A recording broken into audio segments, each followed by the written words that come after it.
इतना सारा नाश्ता ला के रख दिलू हो। सब केहू के नाश्ता ना एक के साथ लगा देले बानी। रवा लोग घूरी का अब मने खाई। जेठानी की अरेंज मैरिज और देवरानी की लव मैरिज, कमाल की स्टोरी भाई है, गजब का। लेखक है इसके प्राणनाथ और निर्देशक है प्रवीण कुमार गुदूरी।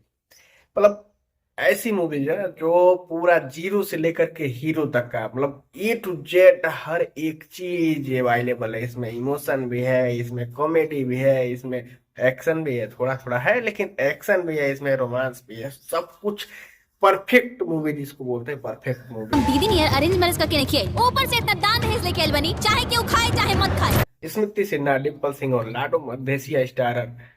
देवरानी की अरेंज मैरिज, जेठानी की अरेंज मैरिज और देवरानी की लव मैरिज।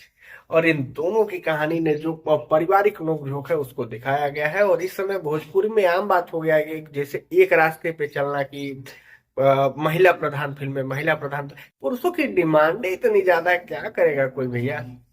फिल्में चल नहीं रही हैं, जितना आना है उतना लगाओ कि 10 लाख लगाओ तो 20 लाख पाओ, तो उस हिसाब से मूवीज बढ़िया बन रही है। यूट्यूब ही रास्ता बचा है, तो यूट्यूब के हिसाब से बहुत ही शानदार मूवी है, जो देखेगा वो बोर नहीं होगा। और ऐसे लेखक को, ऐसे निर्देशक को, ऐसे निर्माता को नमन है, क्योंकि भोजपुरी का आप लोग जिंदा किए हुए हैं। और ऐसे हमारे हीरो हीरोइन को भी, स्मृति सिन्हा बहुत ही अच्छी हीरोइन है भोजपुरी इंडस्ट्री